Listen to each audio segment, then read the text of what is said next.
Hello, YouTube.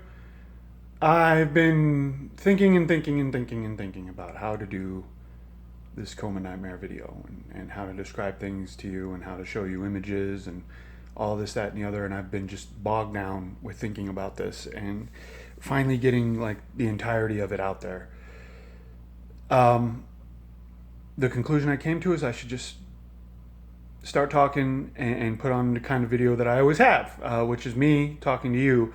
Get it in my computer and do what I can with there and get it to you guys, because this is a promised thing and it is beginning to fade, and it's about time I tell the story, the complete and total story. So, without further ado, here's episode 1. I'm not sure how many episodes there's going to be, but the one decision I did stick to is the fact that the story is long, and attention spans on YouTube can be a bit short. There's so much good entertainment out there. You know, how long can I expect you to sit and listen to me talk about, you know, the scary shit and horrifying stuff I went through in my nightmares? I mean, even that story gets dull after a while. So what I'm going to do is I'm going to break it up into sections, and this first section is going to detail like the first order series of dreams that I remember, and just kind of explain what being in your own coma nightmare hell is like, why certain things don't make sense, yada yada yada. I wasn't always honest when I talked about my coma nightmares, and by that I mean I didn't tell the whole truth, because there's a lot of little snippets that were just fragments of nightmares or horrors, or even little tiny little chunks of pleasantness that just zipped on by, and they were there and gone, and I remember them just as I remember everything else, but they were brief and they didn't really impact me as much as the big stuff you're going to hear me talk about. But since I want to discuss the full breadth of what I went through, I'm going to bring those into the fold, and that's going to change slightly the first dream I had. In the past, I talked about the Burger King, the apes, and the robot, and that's coming up. But first, I want to tell you about a banana treat that I still haven't found, and I should probably just make myself. I clearly remember going up to a food truck. It was a Mexican food truck. They sold tacos and stuff, and I was being told that they had the greatest dessert. And as far as I could tell, it was a frozen banana dipped and coated in chocolate, then blended into a smoothie. And there you go. And that's all it is. I've never had anything that was made like that in my entire life. I don't even think it had a name in the dream, but my mind concocted it for me and presented it to me. This is the very first thing I remember. And right here, we're going to put a little notation. Bing. Time in your coma nightmares is weird. It basically shouldn't exist. It doesn't exist. It's bizarre. It doesn't make sense. And I'm not entirely sure the sequence of events that I'm lining up to you are the actual sequence of events. It just might be the way my conscious mind tried to categorize everything after I finally came to. When you're in there, the part of your brain that understands the progression of time isn't working. So I think this is the first thing I dreamt.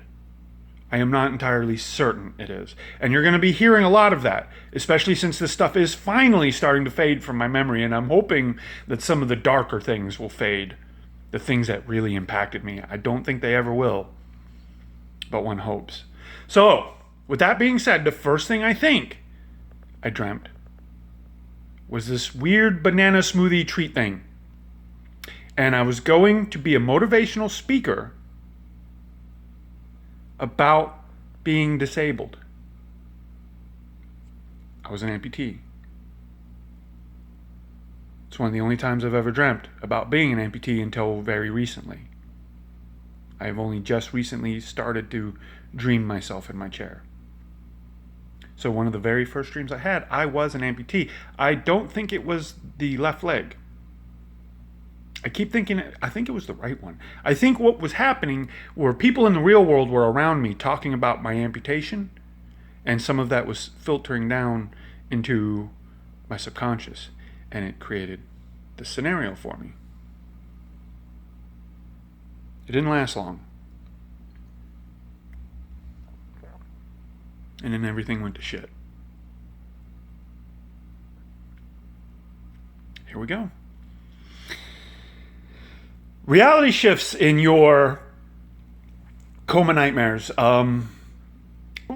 Shifts in your dreams. Think about your dreams, the ones that you remember, and think about, have you ever had a dream where the scenario you were in shifted to another scenario with little explanation or logic? It just happened. Well, that happens in your coma nightmares. And the thing about coma nightmares is your consciousness and your subconsciousness are fighting.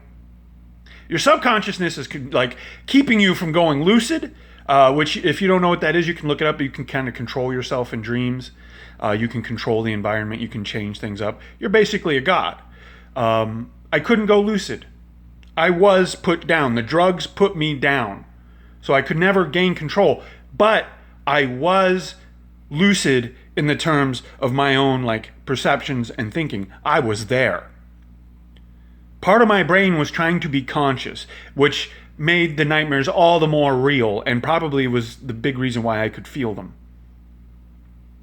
Or I could feel the surgery seeping down into them.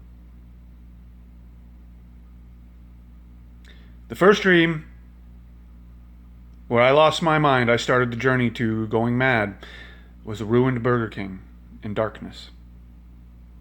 Not slightly ruined, not a Burger King in the ghetto, but like the apocalypse happened, and this is the bombed out ruins of an old Burger King. It was 2 stories, and it had that very common Burger King color scheme, the more grayish one. I think it's a little older now. But it was grayish with blue and your typical Burger King colors. Most of the building was gone. There was a room inside. Now, this Burger King from the very first moment, I knew was very foreboding. I knew it was dangerous. I kind of knew I was going to die. Because that's how nightmares work. Your subconscious is creating it, so of course you are aware. Your brain is doing all the work. So the whole time, you just live in a giant foreshadow. You know what's going to happen, but there's nothing you can do. And I think that's why we get so full of fear in nightmares where all we see is darkness. Because we know there's something in that darkness because our subconscious put something there. And most of the time we get to wake up before we face it. I didn't get that chance.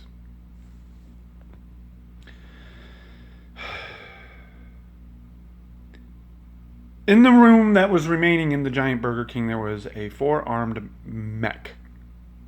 Or to further simplify that, a robot that you could pilot. That's what a mech is. It was a big bubble robot. It had a big bubble dome that you sat in. Think 1950s style kind of, what's the future going to look like? Kind of something like that. It had 4 arms and short legs, but the legs were good enough to do what they did. I couldn't pilot it. I knew I was supposed to, because dreams, but I couldn't pilot it. And I knew something was coming. I didn't know what yet it looked like. The subconscious mind did a pretty good job of hiding that from me until the time came. But I knew something was coming. So I jumped in the robot, and I figured out how to close the dome, and I figured out how to turn it on. And then the things came. I could hear them coming while I'm furiously pounding on the controls, trying to figure the fucking thing out. And I knew they were going to kill me. I knew that's all they existed for. I knew that was their whole reason for being, was to kill me, specifically me. And you could hear them, these horrifying roars, inhuman, unanimal, alien. And they burst in from this basement area. Like the ruined Burger King had the room that remained, and then these things came from some kind of basement entrance which had this entire, I'll get into that later. They get to the machine, and I can't move the thing. I can't defend myself. They tear it open. They tear me out, and they tear me limb from limb. And I felt every ounce of it. I screamed. I screamed and I screamed and I screamed. And I knew I was dreaming. I knew I was trapped in nightmares. But there was nothing I could do about it. I couldn't stop it. I didn't wake up like you do every time before they can do the damage, before they can kill you. There's an old question, if you die in your dreams, do you die in real life? No. What you do is you loop back to the beginning. And you start over again. So the second time I went into the Burger King and I went up to the robot and I got in it faster. I got the dome down, I got it started. I already knew how to do that. And I started learning how to move it, how to control it, how to operate it. If you've ever seen a movie Edge of Tomorrow, I think it's called, it's got Tom Cruise in it, and he dies a lot and he keeps reliving the same thing, but he learns more each time he relives the same moments. It's kind of like that, but unlike the movies, there's nothing good. You don't eventually learn to be the hero, you just lose differently. The second time the apes came, it took them a little longer because I knew how to move and I tried to run. And I'm going to take a moment to describe them. They had 4 arms too, and I would say they were around 11 feet tall or so, and they have these long, flat, shovel-like heads. Like they had stuff under here with tufts of like hanging matted fur, disgusting, filthy things, gray, like sewagey gray water gray.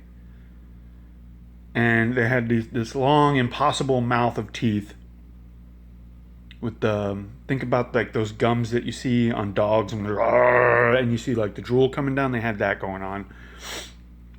But mostly I saw their heads. The top of their heads was flat, and it went down like a flat pane and kind of like into an arrow shape, almost like a smooth, like it went down kind of like that, and they would slope forward. Hulking fucking things, horrifyingly hulking and just covered in fur.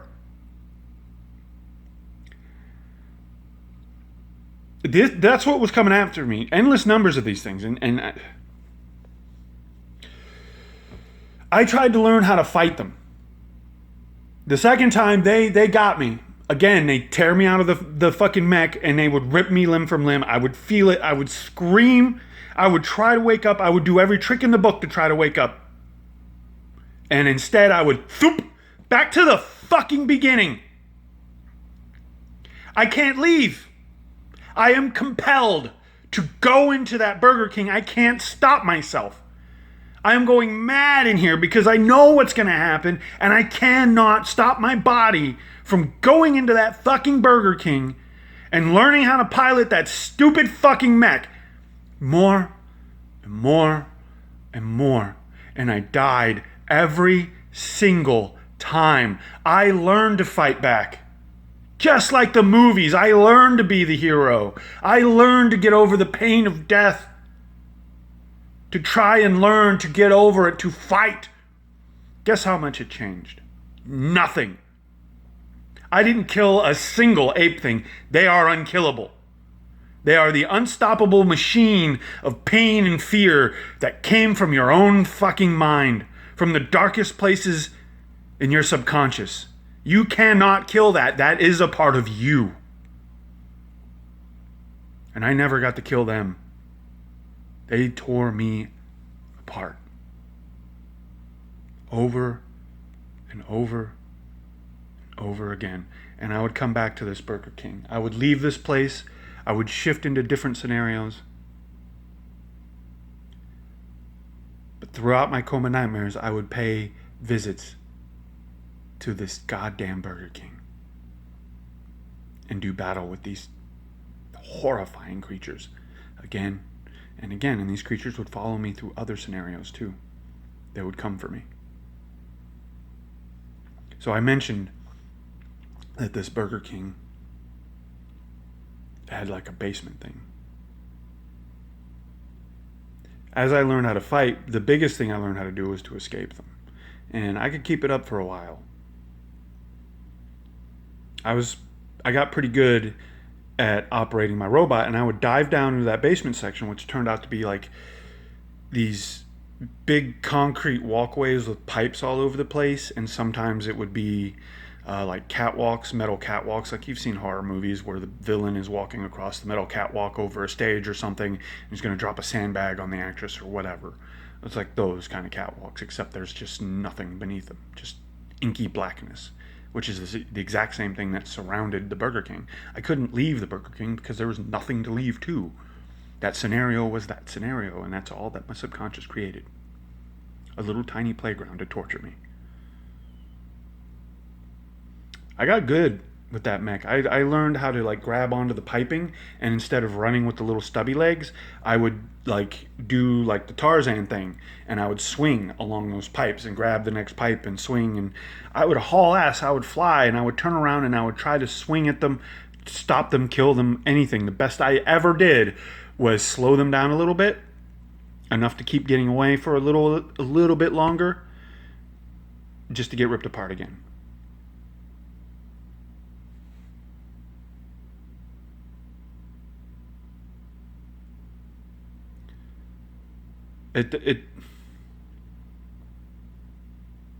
My first dream, before I split off to the other bits, before I saw the other things, before I dealt with the machine, the very first horror broke me.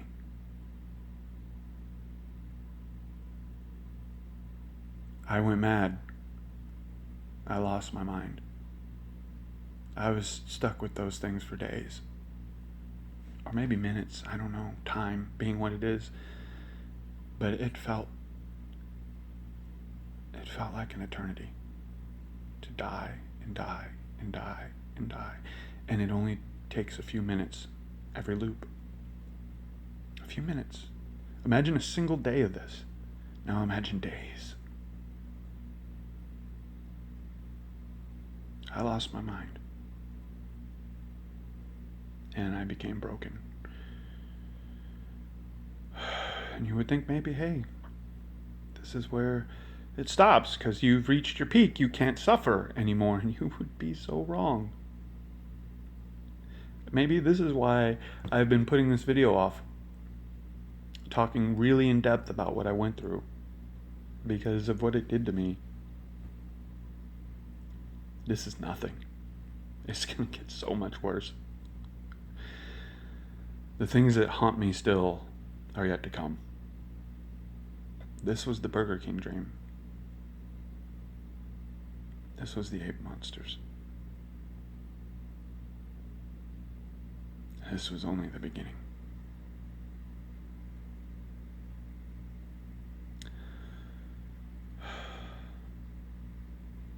I'll see you guys next time for part 2, where we're going to dig into a lot of the torture stuff, the imprisonment, maybe the Great Machine, but I'm thinking the Great Machine is going to have an episode all its own.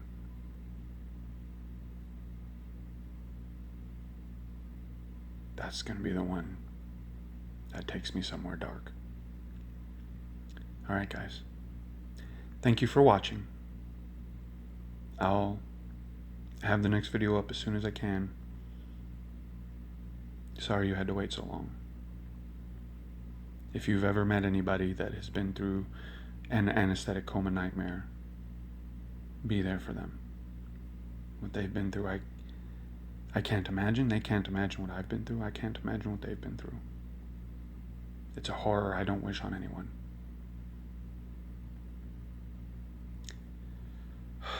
See you guys next time.